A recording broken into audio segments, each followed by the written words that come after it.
Ok. J'ai essayé un peu de changer l'appareil. Je ne sais pas si avec...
Ok. Je ne sais pas si avec celui-ci, ça tient. Maintenant, c'est bon.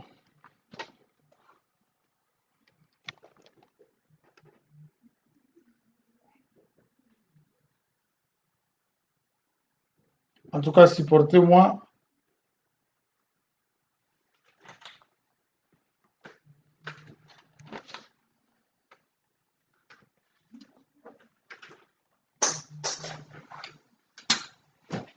Ok.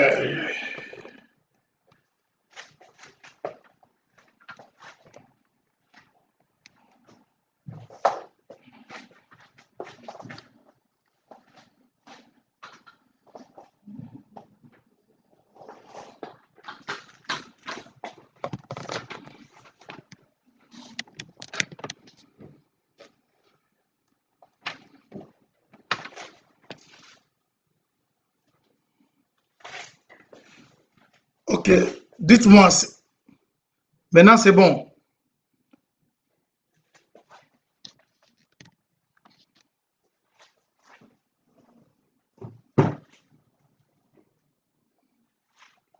Le son, c'est bon.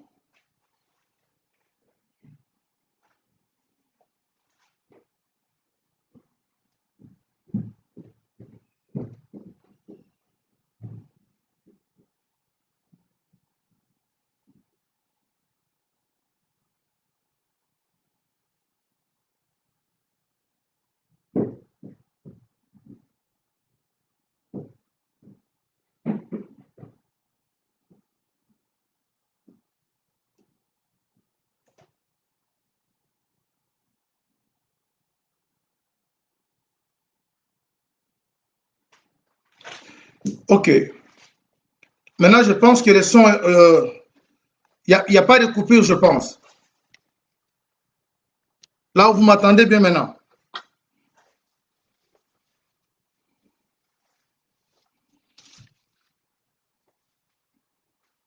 Ok. J'étais occupé à dire ceci. Nous parlons sur l'alpha et l'oméga.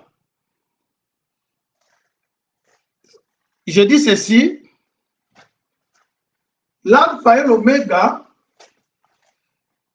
c'est une expression qui parle du commencement et de la fin. Mais cependant, notre Dieu, il est éternel. Alors, il ne peut pas avoir un commencement, il ne peut pas non plus avoir une fin. Mais pourquoi il s'est attribué ces titres-là d'alpha et d'oméga? Et c'est ça que je suis occupé à expliquer. C'est parce que Dieu devait entrer dans le temps pour faire un travail. Dieu est l'alpha et oméga par rapport à un service. Il doit commencer un service comme alpha et il doit aussi terminer ce service comme oméga. C'est ça. Alors, ce service-là qui commence et qui termine comme oméga, il se passe dans le temps. Voilà un peu ce que nous sommes occupés à expliquer. Il est alpha et oméga pour dire simplement que je suis éternel, mais je dois aller dans le temps, faire un travail, mais ce travail-là aura un commencement et ce travail aura aussi une fin. Alors, il s'attribue maintenant ce titre de l'alpha et de l'oméga. Alors, j'étais parti prendre une écriture dans le livre d'Ésaïe où on a vu une promesse. La promesse nous a signalé deux choses. La première, il doit venir proclamer l'année de grâce. Et l'autre promesse, il doit venir venger, ça parlait du jour de vengeance. Alors Dieu maintenant, il a créé deux temps. Un temps pour proclamer l'année de grâce, un autre temps, c'est lorsqu'il viendra maintenant punir tous ceux qui étaient en désaccord avec sa parole. Alors maintenant, quand il est entré dans le monde, en harmonie avec le verset de Hébreux chapitre 10, verset 5, il est Christ. Il entre dans le monde, il s'est fait un corps. Alors, quand le Seigneur s'est fait un corps, et le corps qu'il avait porté, c'était un corps pour accomplir un service avec celui-là. Il entre dans le monde, on lui donne maintenant le rouleau dans lequel il y a deux prophéties qui concernaient la mission qu'il devait accomplir. Mais lorsque Ésaïe a prophétisé, Ésaïe a mis les deux prophéties ensemble. Mais est-ce que la personne dont la prophétie, pour qui la prophétie parlait, est venue, il prend le rouleau, parce qu'il avait déjà signalé que dans le rouleau, il est question de moi. Il a dit que vous sondez les Écritures, vous ne voulez pas venir, vous croyez avoir en elle la vie, mais vous ne voulez pas venir, alors vous ne savez pas que les Écritures parlent de moi. Alors quand il entre dans le monde, il prend le rouleau, parce que vous allez vous rappeler que l'eunuque éthiopien, lorsqu'il lisait toujours le livre de prophéties d'Ésaïe, il pose la question à Philippe. De qui parle le prophète? Est-ce que le prophète parle de lui-même ou il parle d'une autre personne? C'est ainsi que Philippe, commençant avec cette écriture d'Ésaïe que lisait l'eunuque éthiopien, lui expliquait des choses et les choses l'a amené à croire à l'évangile de Jésus. Autrement, Philippe lui a parlé que la prophétie que tu as lise et tu as lu, ça parlait de Jésus. Et c'est pour dire simplement que le rouleau parlait de lui.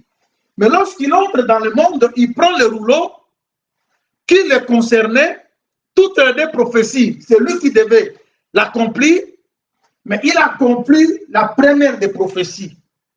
En lisant la lecture, qu'est-ce qu'il dit? Il dit, il a seulement lu la partie qui concerne la proclamation de l'année de la grâce. Là maintenant, quand Jésus lit la prophétie concernant l'année, la proclamation de l'année de la grâce, il est l'alpha. La grâce commence, mais il garde dans son cœur le jour de vengeance. Alors, ce jour de vengeance, il ne le révèle que aux siens. Parce que nous sommes ses bien-aimés, il ne nous cache rien. C'est ainsi qu'il prend la révélation. Quand vous lisez Apocalypse 1er, on dit que la révélation de Jésus que Dieu lui a donnée, afin de montrer à ses serviteurs les choses qui doivent arriver bientôt. Au moment où Jean recevait cette révélation, la croix avait déjà eu lieu. la proclamation de l'année de la grâce s'était déjà effectuée. Alors les choses qui devaient arriver bientôt, c'était la deuxième partie de la prophétie d'Ésaïe qui concerne le jugement. C'est ainsi que lorsque Jean voit, il dit que j'étais ravi par mon esprit et je vis le jour de l'Éternel.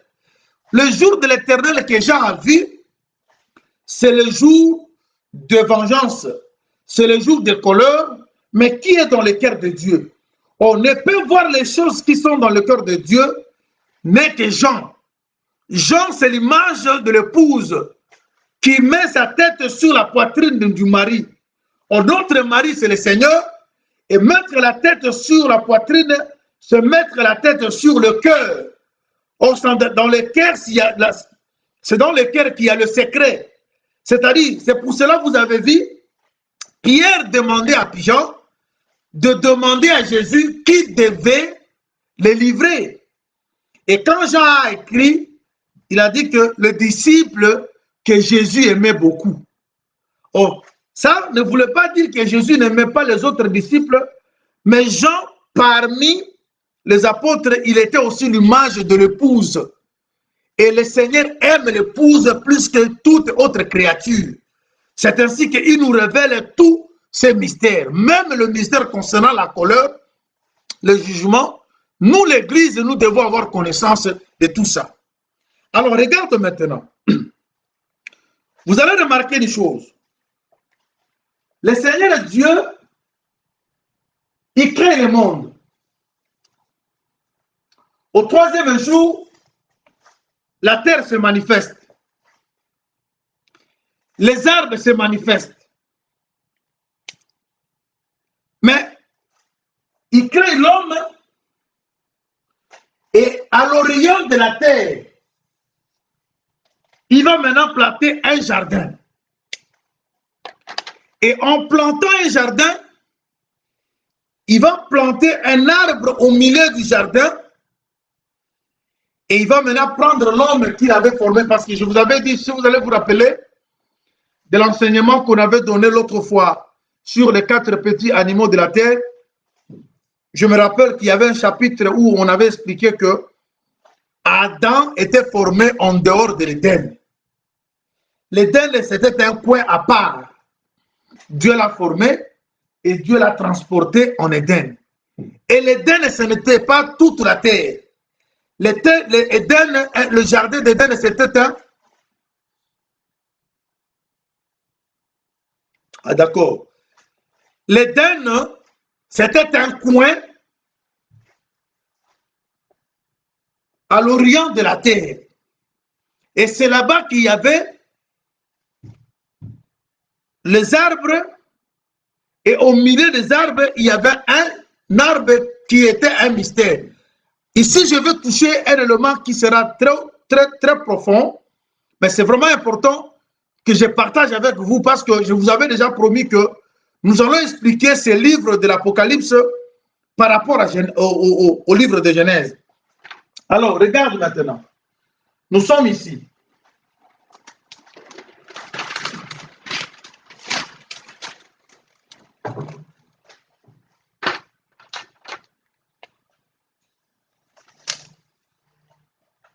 Ça, c'est la terre. Terre. Qui a eu, sa manifestation a eu lieu au 3e jour. Mais l'homme, et quand la terre s'est manifestée, quand vous lisez les Écritures, vous verrez que et les arbres s'étaient manifestés. Mais Dieu va maintenant planter un jardin à l'Orient. Et c'est dans ce jardin que Dieu va maintenant planter 2 arbres aussi. C'est pour cela, bien aimé, il ne faut pas croire que les arbres qui étaient dans le jardin étaient comme les autres arbres. Parce qu'ici déjà, il y a un mystère. Parce que la création normale, c'est ici. Mais la création mystérieuse, c'est en Éden, où vous allez trouver un arbre qui a la connaissance. Quand vous mangez l'arbre, vous aurez la connaissance. Ça, c'est déjà un langage codé. Parce qu'il n'existe pas un arbre sur la terre dont vous pouvez manger et avoir les yeux ouverts. Et que l'arbre puisse vous donner de la connaissance. Il n'existe pas. Alors déjà ici, le Seigneur, comme vous avez lu dans Matthieu chapitre 13, à partir du verset 34 au 35e, où le Seigneur a dit qu'il devait ouvrir sa bouche pour publier des choses depuis la création du monde, les choses cachées depuis la création du monde par des paraboles. C'est-à-dire, nous avons compris que c'est depuis la création du monde que Dieu était occupé de cacher les choses. Parce que Proverbe 25, 2 nous dit que la gloire de Dieu, c'est de cacher les choses. Mais depuis quand? Il est devenu Dieu depuis quand? Il est devenu Dieu depuis le jour où il a commencé à créer. Parce il est éternel, c'est lui qui existe par soi-même. Alors quand il a commencé à créer maintenant la nature, la création, il a eu maintenant les gens qui devaient l'adorer. Là maintenant il devient éternel Dieu. Maintenant, depuis qu'il est Dieu, il a commencé à cacher les choses. Et maintenant nous voyons ici, et Jésus dit que c'est depuis la création du monde que les choses étaient cachées. Alors lui est venu maintenant publier les choses qui étaient cachées. Ici, je vous amène à comprendre quelque chose, une vérité. Alors maintenant, dans les jardins que nous disons que étaient à l'Orient, Dieu plante des arbres.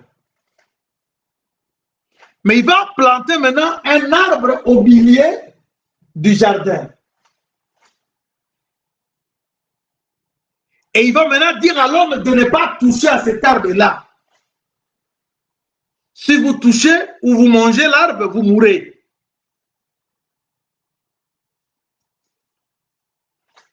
Cet arbre qui était au milieu du jardin, je crois avoir expliqué ça l'autre jour ici.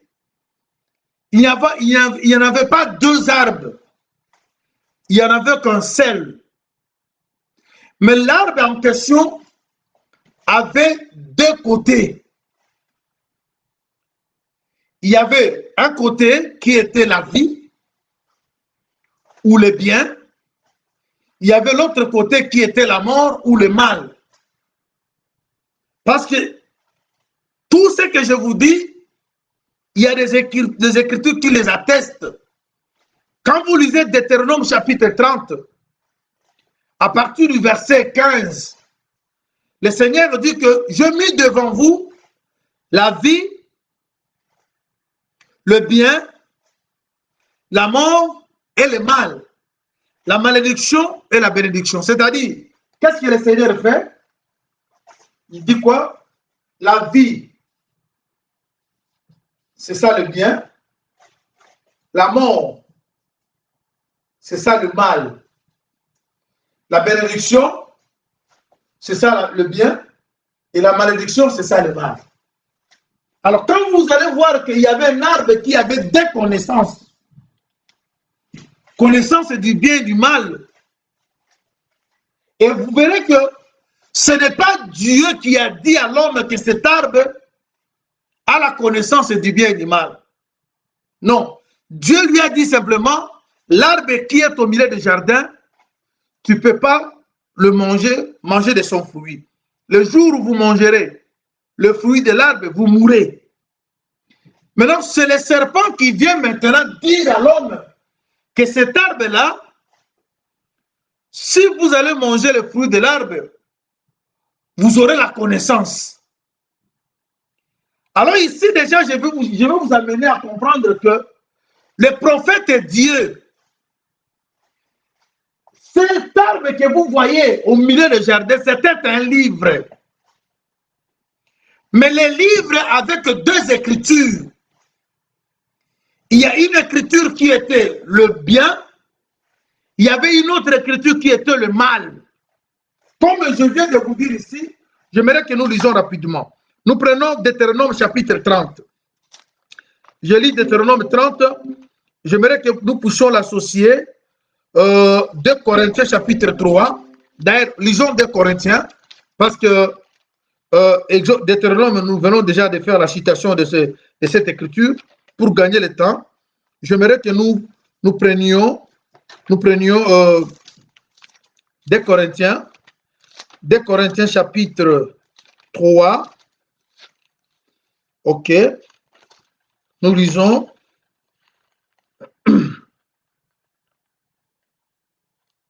le verset 6e au 7e. Regarde ce que le Seigneur dit. Il dit, à travers son serviteur Paul, il nous a aussi rendus capables d'être ministres d'une nouvelle alliance. Non de la lettre, mais de l'esprit. Car la lettre tue, mais l'esprit vivifie. Or, si le ministère de la mort, gravé avec des lettres sur des pierres, a été glorieux, au point que le fils d'Israël ne pouvait fixer le regard sur le visage de Moïse à cause de la gloire de son visage, bien que cette gloire était passagère. C'est-à-dire quoi? Quand vous avez l'arbre avec des connaissances, connaissance du bien et connaissance du mal, cet arbre-ci que Dieu empêche l'homme de toucher, c'est un livre. Rappelez-vous, quand je vous parlais sur l'écriture de Dieu, je dis qu'avant qu'il y ait un manuscrit, avant que Dieu prenne la création, mettre dans un support, l'écriture de Dieu était dans la création. Selon que le frère Paul dit, les perfections invisibles de Dieu étaient vues à l'œil nu lorsqu'on considérait ses ouvrages.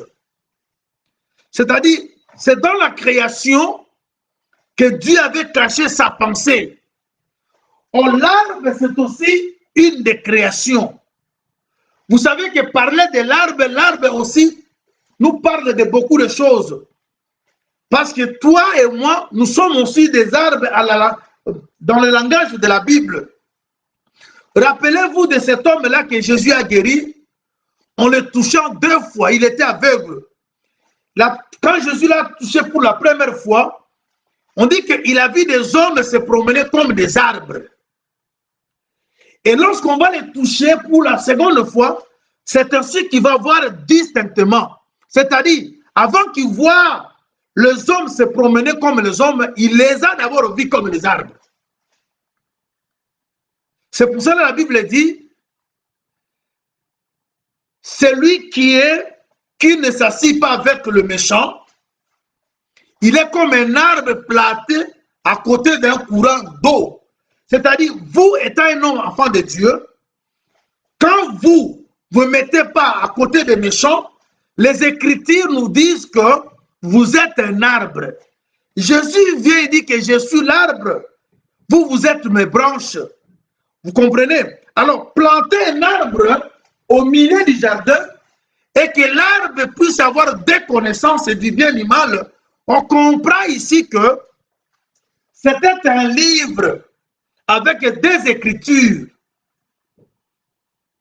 Alors, rappelez-vous, quand Dieu parle à Daniel, dans Daniel chapitre 12 au verset 4, il dit quoi? Daniel scelle le livre.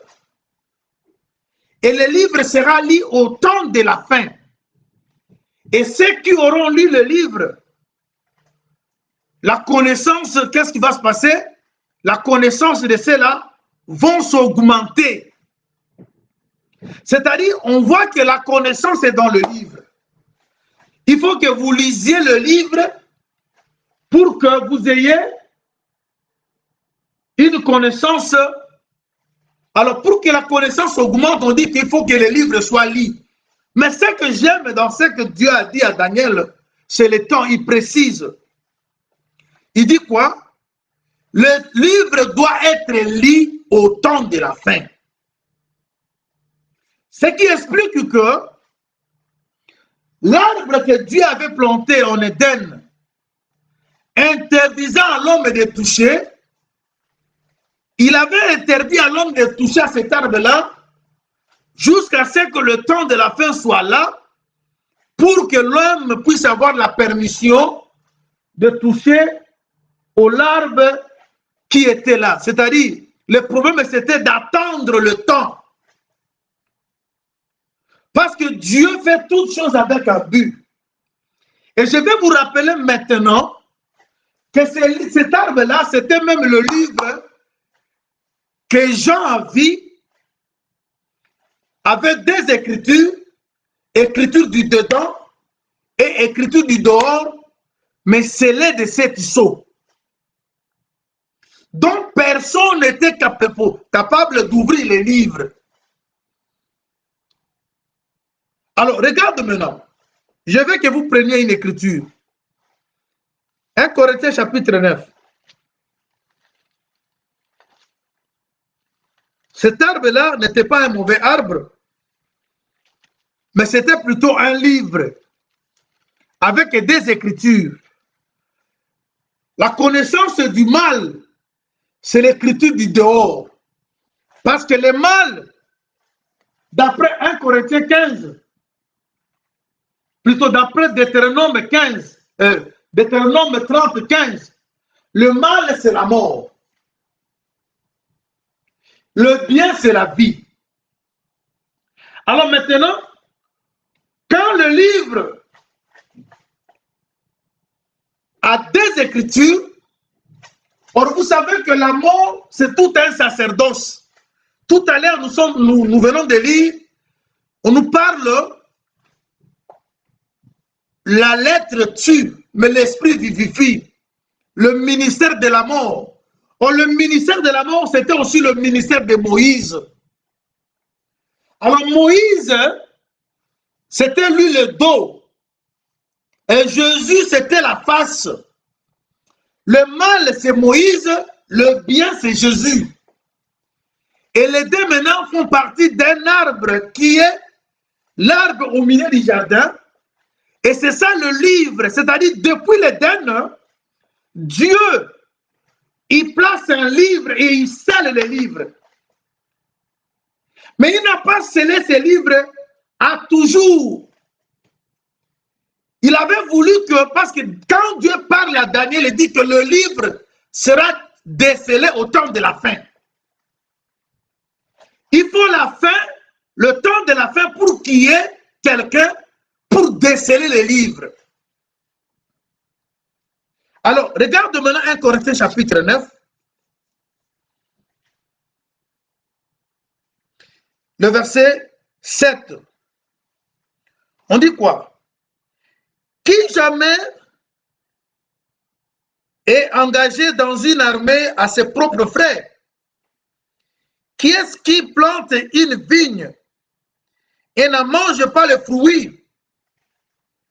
Qui est-ce qui fait paître un troupeau et ne se nourrit pas du lait du troupeau?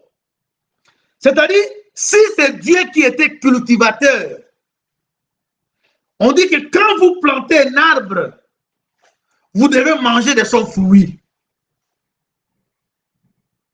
Mais quand Dieu plante, il prend Adam, il donne aussi à Adam le même travail de cultiver la terre. C'est-à-dire, quand vous plantez un arbre, il faut que vous mangez les fruits de l'arbre. C'est ainsi qu'on a vu Noé, il a planté la vigne et il a bu le vin qui venait des raisins de cette vigne-là. Alors, qu'est-ce qu'on comprend? On comprend que le problème, c'était, comme je vous avais expliqué autrefois, le problème, c'était d'attendre le temps de la fin. Parce que cet arbre-là a été planté le matin. On plantait le matin, c'est le temps où Dieu parlait en parabole. Parce que le matin, Dieu parlait avec les prophètes, à travers les prophètes, mais il parlait en parabole. Et parler en parabole, c'est une manière d'empêcher les gens de comprendre ce qui est la pensée dans le discours. Alors, on devait attendre le soir. C'est pour cela, vous voyez, le Seigneur, il est l'alpha et l'oméga. Maintenant, il entre dans le monde pour être au alpha. Mais lorsque le Seigneur est entré dans le monde, qu'est-ce qui se passe? Il entre dans le monde vers la fin des temps. Or, la fin des temps n'a pas commencé aujourd'hui. La fin des temps commence avec Jésus, parce que c'est lui qui devait venir. Regarde maintenant, bien-aimé. Vous savez,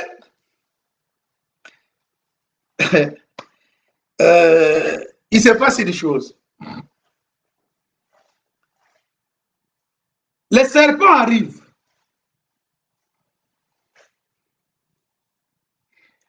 Et l'agneau arrive.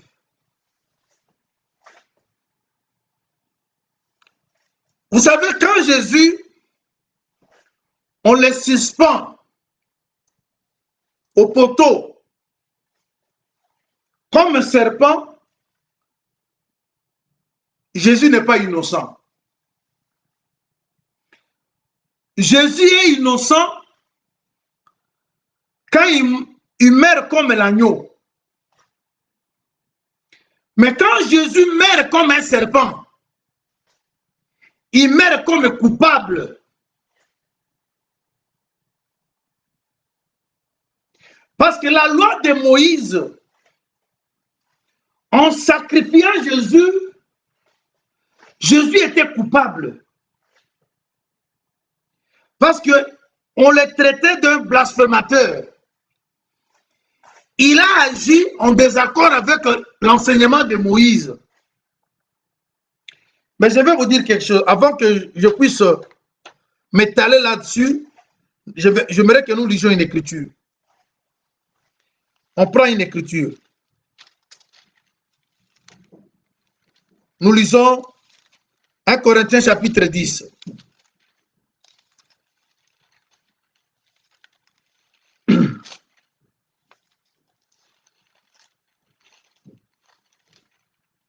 Le verset 11, et on prend Hébreux chapitre 9, le verset 26. Je lis d'abord 1 Corinthiens 10.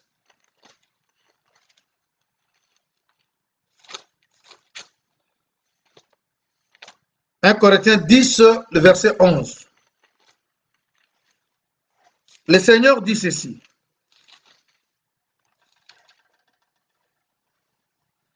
Ces choses leur sont arrivées pour servir d'exemple.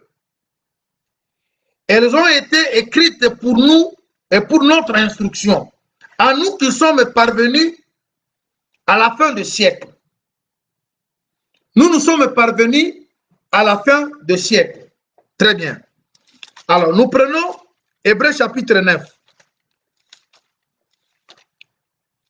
Hébreux 9, le verset 26. Je commence au verset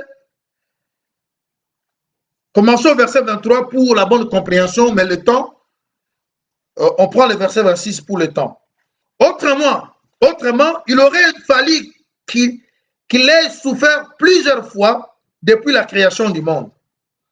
Mais maintenant, à la fin des siècles, il a apparu une seule fois pour effacer le péché par son sacrifice.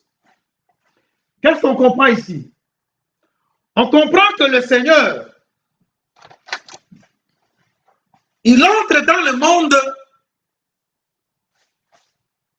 à la fin du siècle. Le frère Paul nous dit dans 1 Corinthiens 15, il dit, ce qui est spirituel ne vient pas le premier, mais c'est ce qui est charnel. bien qu'il a existé avant la chair, mais il laisse la chair le dévancer.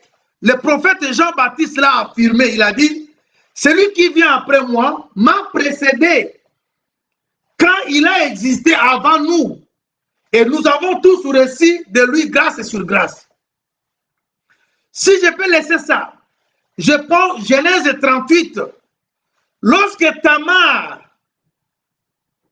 la fille, ou bien la femme des fils de Juda, devait enfanter, après avoir eu la grossesse dont son beau-père est l'auteur, Juda dit que je suis coupable, c'est moi qui suis coupable. Maintenant, au jour de l'accouchement, il y avait 2 enfants dans le ventre de Tamar. Il y a un enfant qui fait sortir sa main et il ramène sa main à l'intérieur. L'autre enfant qui était resté, il sort le premier. Or, on sait que la main qui était sortie, c'est ça l'aîné. Mais comme l'esprit ne vient pas le premier, la main, c'est tout un sacerdoce, c'est le ministère de la grâce. Il laisse la place à l'autre enfant de sortir. Et nous savons que la loi est venue après la grâce. Parce que la loi, c'est l'ombre. Or, l'ombre ne peut pas exister avant la réalité. C'est-à-dire, c'est la réalité qui a existé avant l'ombre. Et la réalité, c'est bien la grâce.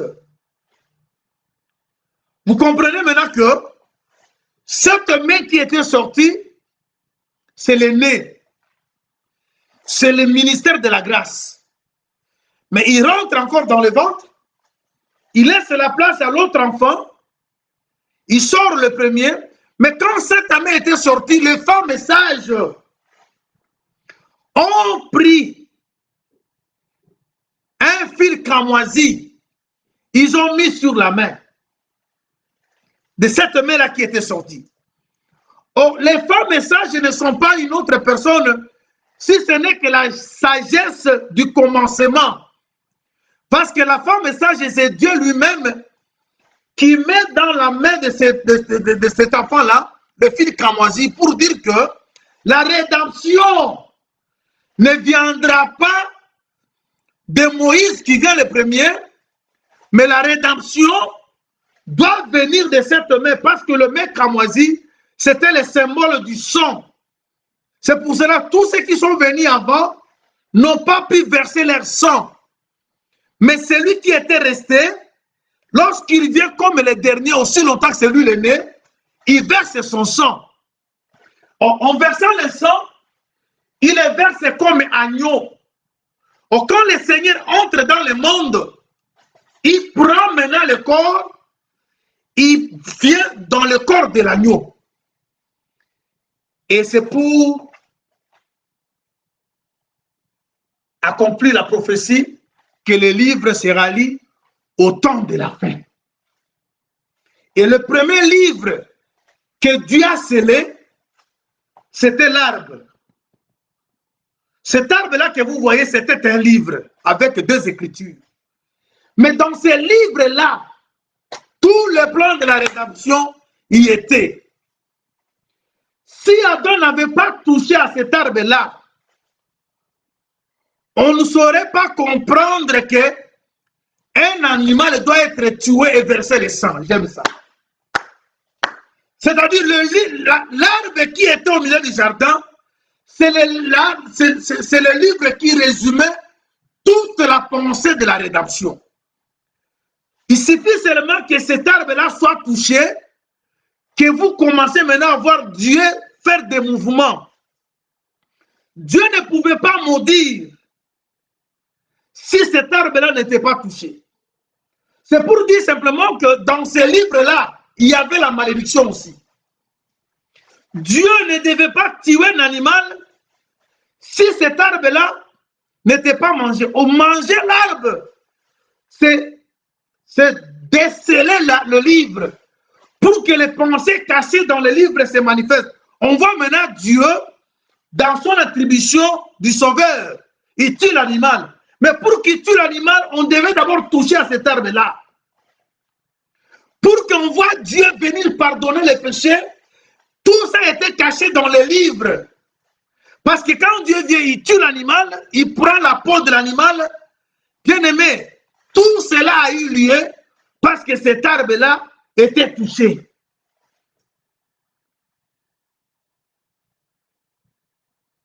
Mais l'arbre est touché comment? L'arbre doit être touché au temps de la fin. C'est pour cela que vous allez voir que vers le soir, on nous dit quoi? On attend la voix de Dieu parcourir le jardin. Mais vous savez que le soir, c'est la fin du jour. Parce que le jour fait partie du temps. Parce que vous savez, bien aimé dans le Seigneur, quand vous lisez Genèse chapitre 1er, et vous arrivez au verset 14e, le Seigneur va mettre sur l'étendue du ciel de luminaires. Il dit que c'est pour marquer le temps, l'époque, les années, le jour. C'est-à-dire la présence des luminaires qui étaient sur l'étendue du ciel permettait à ce qu'on puisse comprendre le temps. C'est-à-dire par le soleil, vous saurez comprendre que non, maintenant il est jour, maintenant il est nuit. Oh, maintenant Dieu, il vient le soir, mais le soir, c'est déjà la fin du jour.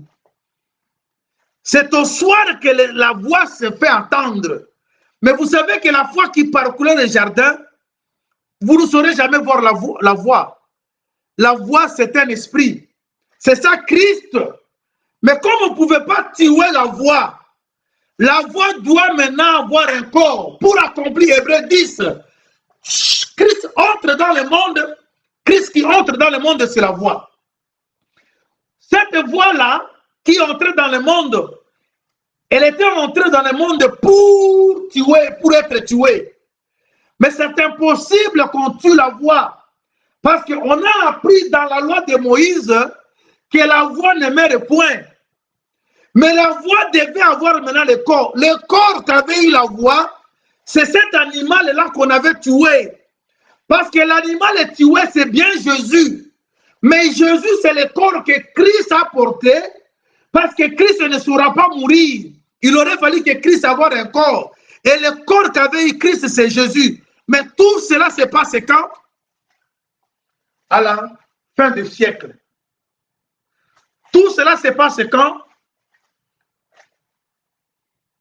À la fin du temps. C'est-à-dire, maintenant, il entre. C'est pour cela que vous avez vu que celui qui devait prendre le rouleau, le livre, pour le déceler, c'était un agneau. Alors aujourd'hui, je veux m'arrêter. Ici, on vous disait quelque chose. Je vais exhorter quelqu'un. Parce qu'on va y revenir. Pour dire des choses très approfondies. J'aimerais que vous preniez une écriture. Zacharie chapitre 4. Nous lisons Zacharie chapitre 4. Je sais que la corruption, les interruptions qu'on a eues ici nous a trahis. Ça a pris notre temps, mais ça ne dérange pas.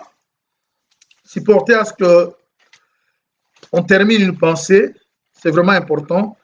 Nous lisons Zacharie.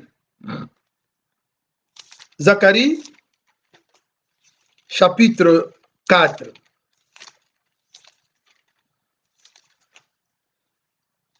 Zacharie 4, je commence au verset 8. La parole de l'Éternel me fit adresser en ces mots. Les mains de Zorobabel qui ont fondé cette maison et ses mains l'achèveront. Tu sauras que l'Éternel des armées m'a envoyé vers vous. Car ceux qui méprisaient le jour des faibles commencements se réjouiront en voyant le niveau de la main des Zorobabel.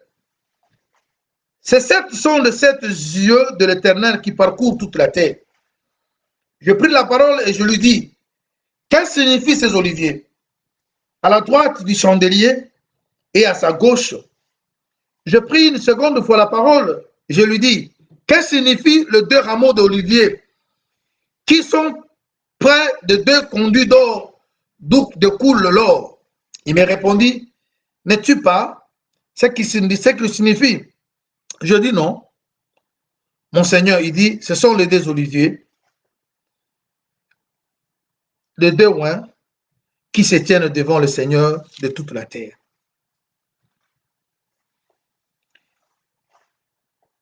Bien-aimé,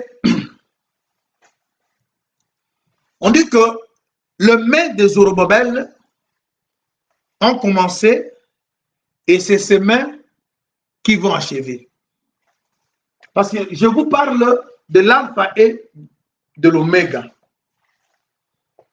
Dieu commence une chose et Dieu achève la chose qu'il a commencée. Parce que quand Dieu entre dans le temps, il commence avec quelqu'un. Il commence la rédemption en mourant à la croix. Et il va terminer cette rédemption, on reviendra nous prendre. À la croix, Jésus, il était l'alpha, parce qu'il commence une œuvre.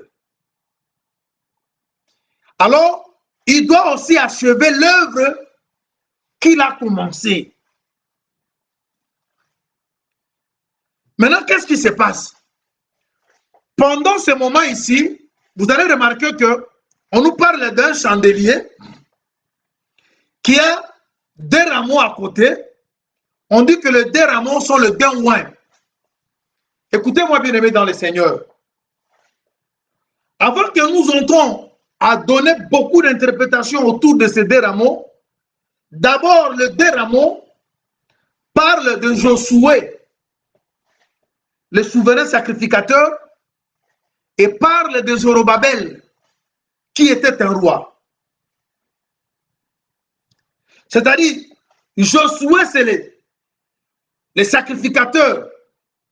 Mais quand vous lisez, vous verrez que Josué avait des habits sales. C'est-à-dire, pour nous sauver, le souverain sacrificateur Josué, qui est l'image de notre Seigneur, il s'est sali. Le Seigneur s'est fait pécher. Le Seigneur, c'est le sacrificateur qui a pris un sac. Mais en ce même moment, il est aussi roi. C'est pour cela maintenant, on nous parle des oliviers qui parlent aussi dans le temps postérieur.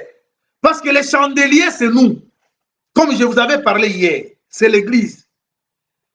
Alors, nous devons être soutenus par l'alpha et l'oméga.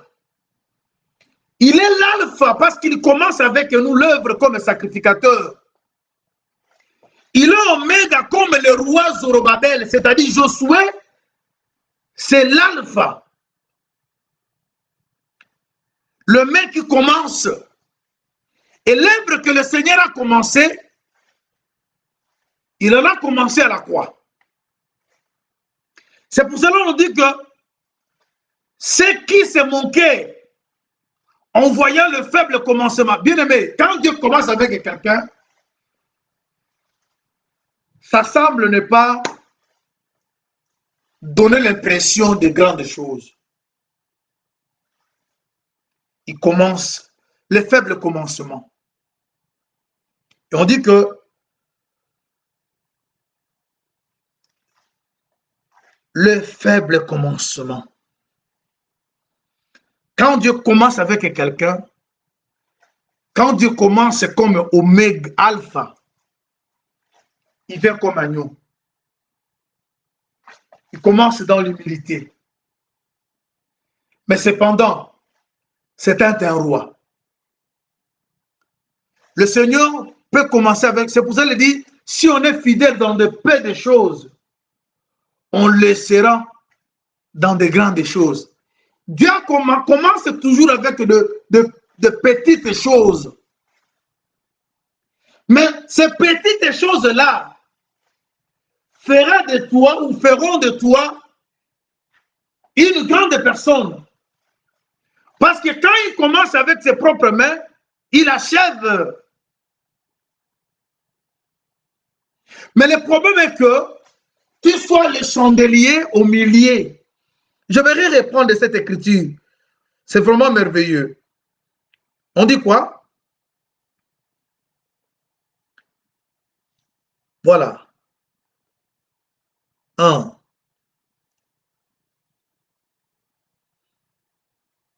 Le verset 5e. On dit, l'ange qui me parlait me répondit, ne sais-tu pas que ce qui signifie ces choses? J'ai dit non, mon Seigneur. Et il me reprit, me dit, c'est ici la parole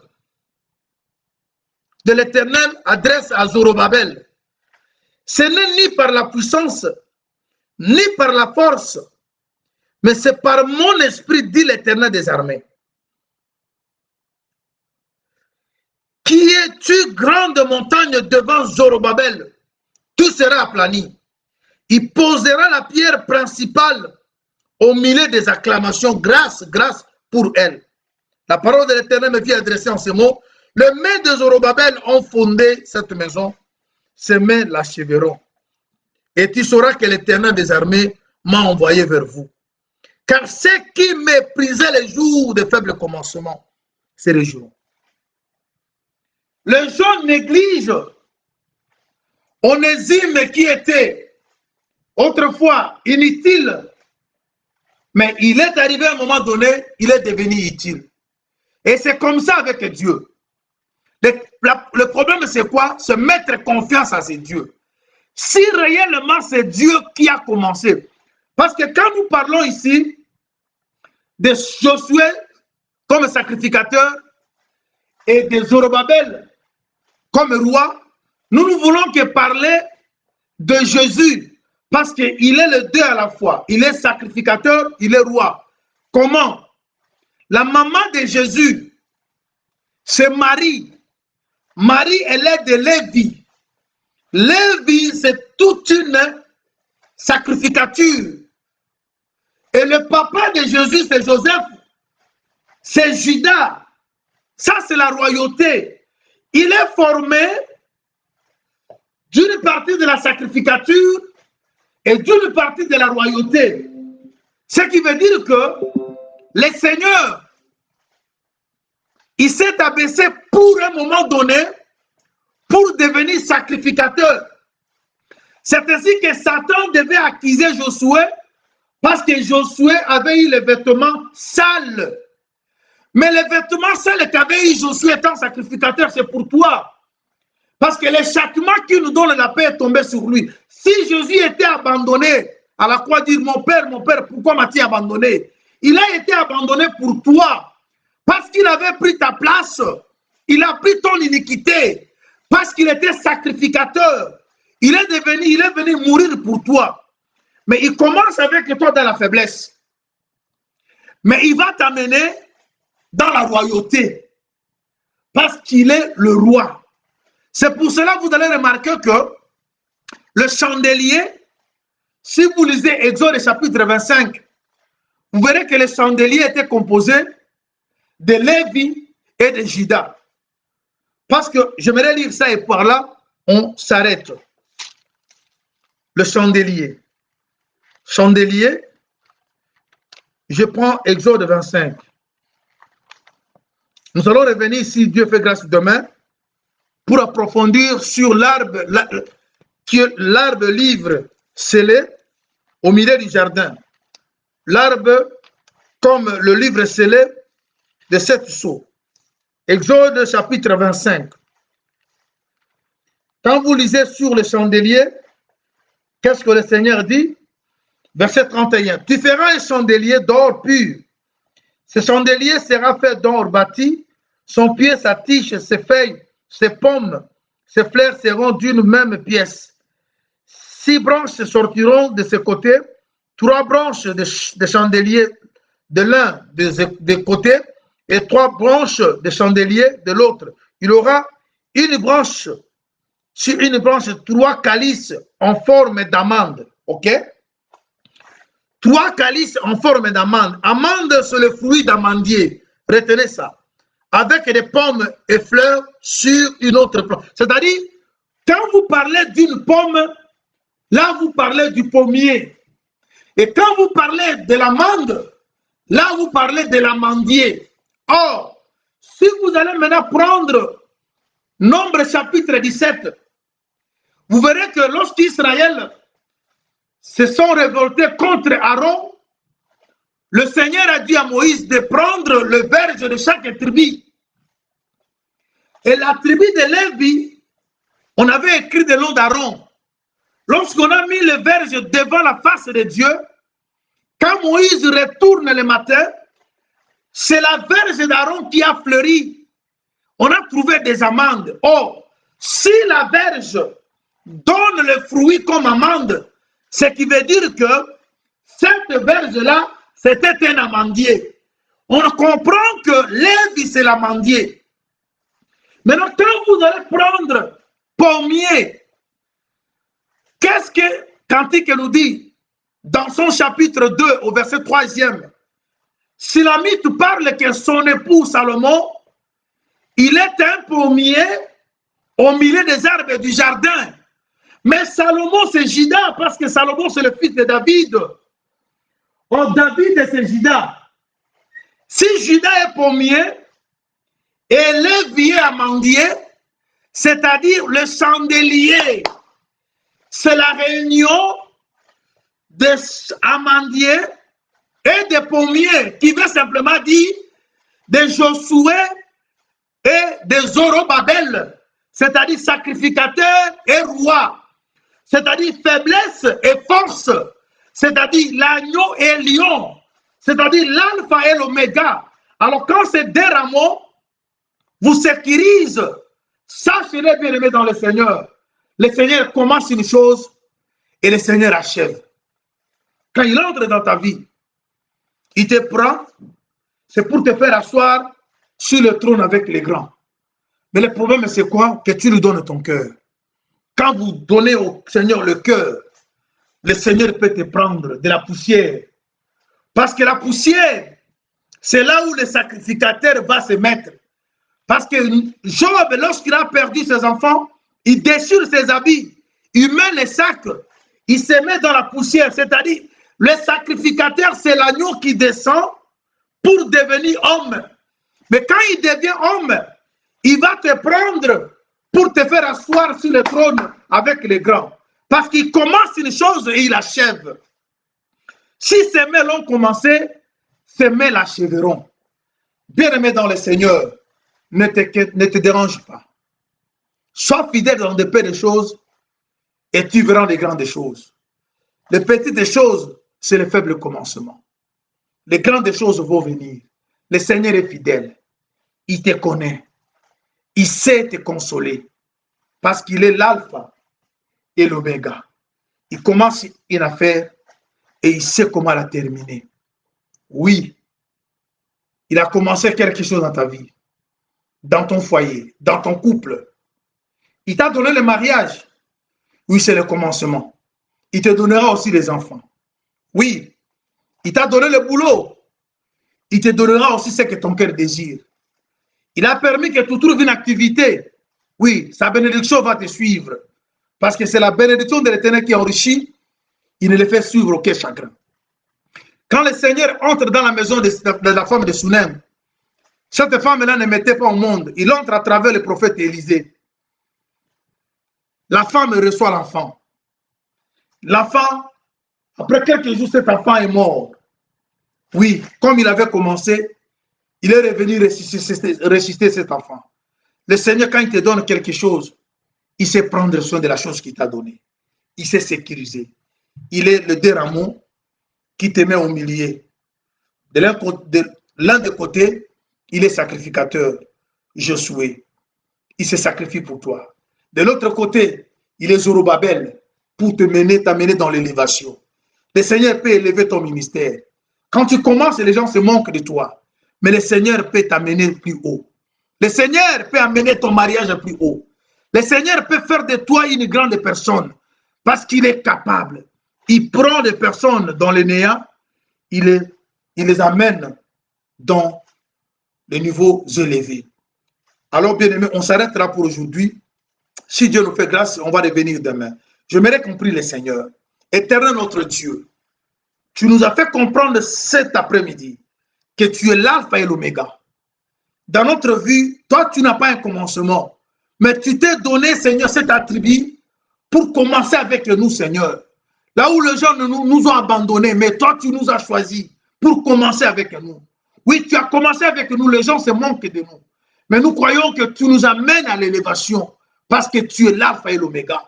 Tu es sacrificateur et roi, éternel notre Dieu. Laisse que la gloire, Seigneur, accompagne tes enfants. Et Seigneur, sécurise tes enfants comme le rameau sécurise le chandelier. Nous sommes les fruits, Seigneur, de ton sacrifice. Nous sommes les fruits de ton amour. Ne nous abandonne pas. Sans toi, nous ne pouvons rien faire.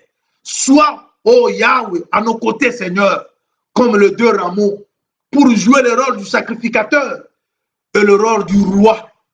Seigneur, sacrifie-toi pour nous, Seigneur, et donne-nous la gloire parce que nous sommes les co-héritiers. Seigneur Jésus, tu as dit, Seigneur, celui qui vaincra sera assis sur le trône comme toi tu as vaincu et tu t'es assis sur le trône de ton Père. Laisse que la bénédiction, la joie, la paix, l'élévation accompagnent tes enfants. Que le ministère de tes enfants soit visité, notre Dieu, ceux qui sont ministres. Que le mariage de tes enfants soit visité, mon Dieu. Que la paix, Seigneur, que les enfants leur soient donnés, notre Dieu. Que le business de tes enfants soit également béni, notre Dieu. Que la foi de tes enfants soit fortifiée, notre Dieu. Visite tes enfants. Il y a ceux qui commencent la marche maintenant, Seigneur. Ils ne savent pas s'ils vont persévérer. Ils ne savent pas s'ils vont marcher longtemps avec toi. Mais je sais que si tu vas nous tenir, Seigneur, tu vas nous amener jusqu'à la fin. Parce que tu n'as jamais commencé quelque chose et la laissé inachevé. Tu achèves toutefois la chose que tu commences. Sois béni, sois la bénédiction de tes enfants de partout où ils sont. Au nom de Jésus-Christ. Que le Seigneur vous bénisse. Amen. Soyez bénis là où vous êtes. Que Dieu nous fasse grâce. On pourra revenir demain pour continuer avec notre enseignement. On n'est qu'au début, nous sommes dans le premier chapitre. Toutefois, nous cherchons à rassembler un peu les caillasses, les pierres et consorts pour mettre le fondement afin qu'on puisse voler à partir du deuxième chapitre. Que la paix du Seigneur accompagne vos foyers. Priez pour nous et n'oubliez pas de prier pour tous les hommes de Dieu. Bonne soirée, à demain. Merci.